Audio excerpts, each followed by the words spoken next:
What is up, you guys? Welcome back to another video. My name is Chris, as always with me, Liam.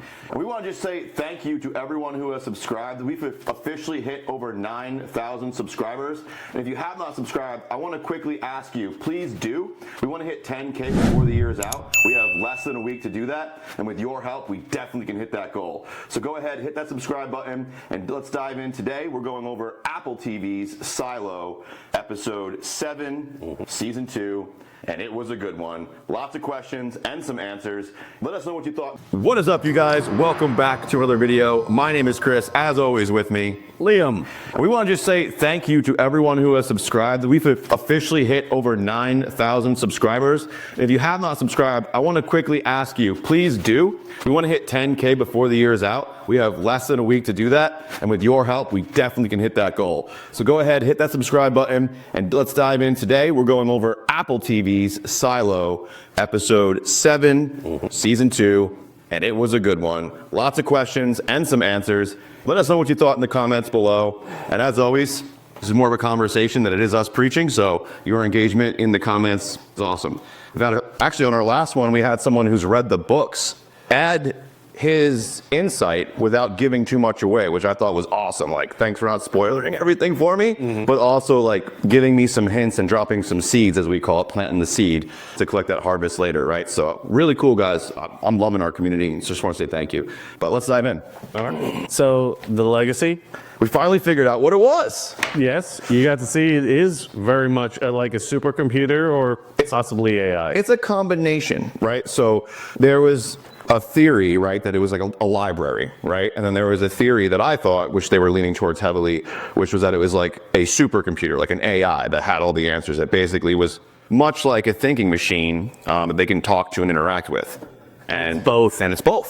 And it's both, which makes a lot of sense because the knowledge of all humanity probably a little hard to store in a tiny vault inside of a silo, but if it was digitally backed up, that makes sense. And obviously that's exactly how they portrayed it. Very cool. And now Lucas, who has had what, in the time in the silo, he's had maybe a week that he's been in this position, from the time he got brought to the office and started ciphering things to the time he became the shadow, and now he's in the back office, or the back vault basically. Very short period of time. And he's already has more knowledge and has understood more about what's going on in there than Bernard did his entire time he was a shadow. I thought that was pretty funny. Yeah, he's had a freaking crazy ass ride. Yeah. Pretty much rebel to prisoner to pretty much essentially a life sentence in the mines, only working one day, being pulled out of that for a secret project for Bernard. Then he became the shadow, and now he's being pushed into all this other extreme knowledge because maybe Bernard sees that he's failing too. Oh, Bernard is just falling apart at the seams. It's great. He is. Yeah. He is alienating himself from everyone who can essentially keep things moving smoothly the way it was. Yeah. And we see a lot of that with his interactions with Sims. That was a good one, yeah. The interaction between Sims and his wife, and how Bernard's attempting to play both of them against each other. Yeah, it was funny because it reminded me of like almost like a schoolyard fight, where it's like Sims basically calls him out and he's like, you got nobody. You got an idiot in charge of security and you've got a criminal who's now your shadow. He's like, you basically got nobody. And so in the most petty way, he's just like, oh yeah, well your wife lied to you. It's like, oh, throwing that out there. And my dad can beat up your dad. Right, yeah, that's what I thought of in that moment. Yeah, like that little jab, how can I get back at you for hurting my feelings? And then he does have that conversation with his wife. Yeah, which she's still manipulating him. She's masterful, and I don't think it's to his detriment, though. No, I think she loves him. I don't think she's trying to hurt him, but she's definitely still using her ability to manipulate him. Because she was instantly like, oh yeah, no more secrets. It'll be fine. Without ever changing the expression on her face. Like, well done by the actress who plays that role, because like, I totally believe. Yeah. That's good. And then let's see. We have Jules being put into the water against her will and talked into it by Solo. Solo's like, no, I'm too afraid. That was an interesting scene because she was all about to be like, screw you, dude.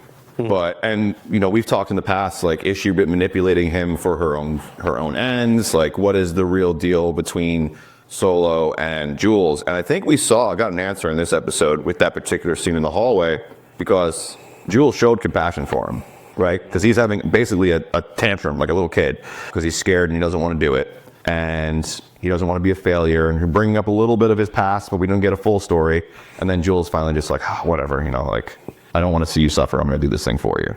So I was just like, she does care about him. Interesting. And then Solo goes on that whole rant about the bends. I was like, the fuck, dude? He's been a really useful character as far as like knowledge drops. Like little bits of information that otherwise us as the viewer would have no idea a silo dweller knows. Like he's giving it to us. He's the one dropping all those little bits of knowledge throughout these episodes. It's been interesting, yeah. So I know this is at the very end of where it left off, but while we're talking about the other silo and Solo and Jules, as she's coming up and the air was cut off after everything succeeded, the rope was cut. Don't know by who, right. And then we think that it's Solo because, they're the only two there. Right. And she comes all the way up. I'm like, oh, fuck. She is going to end up with a Benz, isn't she? They don't tell us about that right before for it not to be a factor later. Exactly. Right. So as she comes up, Solo's nowhere in sight and there's blood trails. Yeah. There's someone else there. There has to be, right? Or is Solo that much of a fuck up where he hurt himself? So that was my initial thought. Okay. So initially I was like, oh, did something break? Did like a piece of the unit snap? Because it's on its side and it snapped. Like, did a piece of it shoot off and like cut him? Like, or hurt him somehow? And so he's like running to go get medical or whatever he had to go do. But then I thought about it some more and I was like, I think that there's another person in Silo 17. I do. And here's why. Originally, I thought that maybe Solo had messed up or that there was an equipment malfunction that hurt him somehow, which would explain the blood. But there's an arrow with blood on it on the stairs, and there's a hatchet that wasn't there before. So clearly signs of an attack.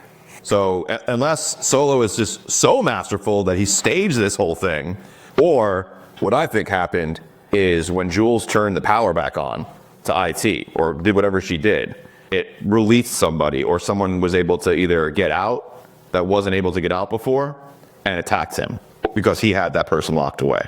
Okay. It could be, if it's an arrow though. It looked like a bolt of some sort.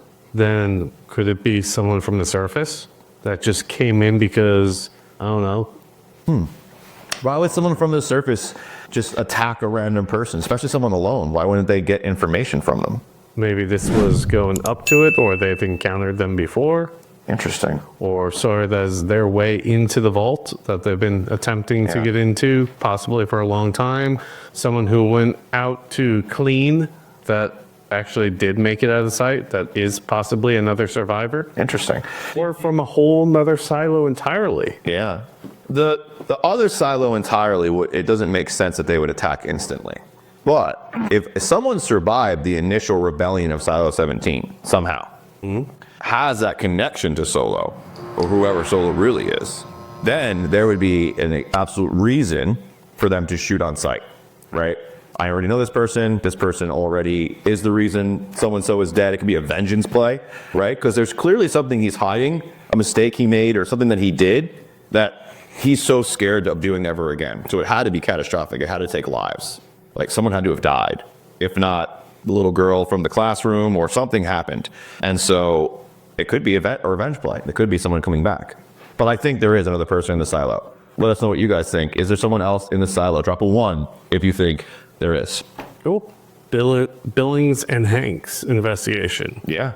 They uncovered how Judicial's been using whispers to pass orders. They found the person who poisoned the food. Same person who reported the poison. Yes. Her guilty conscience couldn't allow her to go through with it. Well, she didn't want to hurt anyone, and she was kind of had her arm twisted. She's got a family member that is held hostage at the moment. Yeah, above the barricade, unhealthy. Yes. So without the medicine, they would be screwed and probably die. I think that... And Hank caught on to that pretty quick, though. Yeah. He's the one who... Billings down there was playing catch up as Hank was unraveling his stuff. He's like, ooh, he's like leaning in. Oh, yeah, okay, this is starting to make sense. Let's go with it. Well, do you think it's because Hank lives with them? Like he is the deputy of that level. And so he knows them, has lived with them, worked with them, arrested some of them, where Billings is coming from upper levels back. He's trying to go down and figure out what's going on. And another piece around the same stuff, Bernard was talking to all the sheriff, well, the deputies. Yeah, all the deputies, yeah. Trying to get them against Billings. Yes. Yeah. And some of them didn't seem to be having that, like looks of side eyes and whispers type stuff going on there. But it was really cool to visually see, because you kind of forget that there's a deputy for every level. Yeah. And to see all of them together in the one room, it's just like, whoa, okay. And that's not even all of them, too. That was just the upper level. Upper levels, I should say, yeah. Because there's over, 200 levels, 300 levels in a silo? Well, they have level 120, right? Well, they own up to level 120 right now, yeah. So that's like 119 deputies essentially minus Billings. Yeah. So it does make sense for the scope of it. So I thought that was super cool. And then we've got Walker playing with the security device. I think she made a mistake, man. I think she let her emotions get the better of her in this situation, and she made a mistake that's going to come back to bite her. But she will sacrifice herself before she lets something else happen. Very true, because she keeps mentioning how she should have done more, the last time. Yeah. So I guess there was another uprising that got quashed before it became anything big. Makes sense, because there's one every generation. They're old enough to have been young during the last one, yeah. So I thought that was really interesting. Gave away her love for the other woman.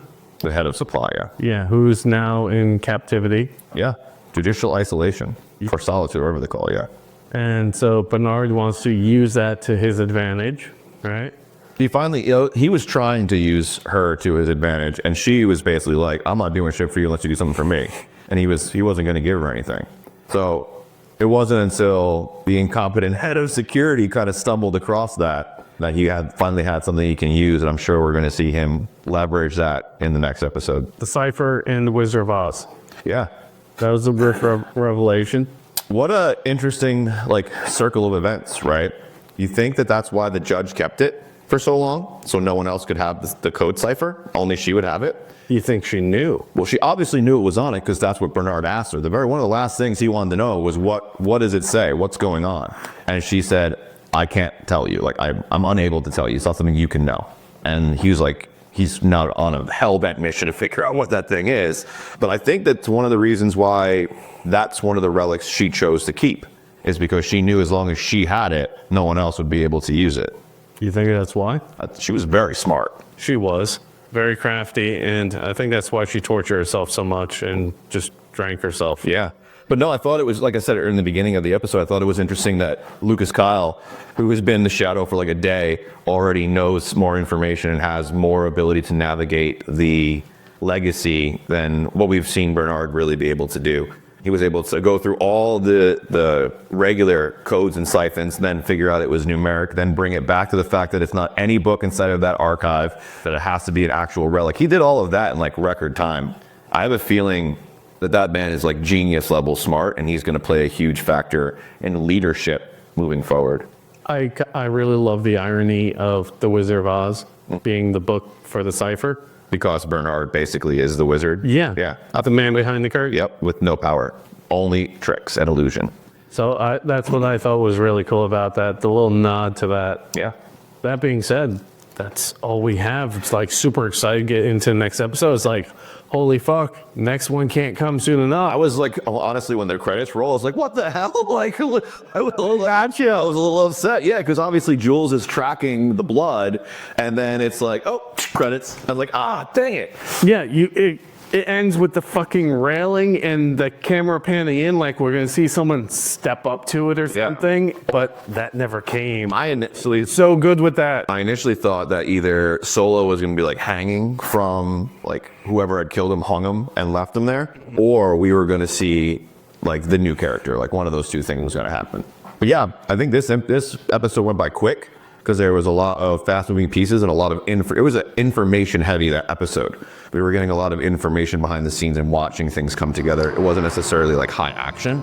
It was a lot of conversation, which is leading to what I think is going to be a very amazing finale. But I'm a little biased right now because I'm enjoying it. I wasn't necessarily a fan at first, that's for sure. It was slow for me, but I'm in. Yeah, I feel like this episode is very slow and fast.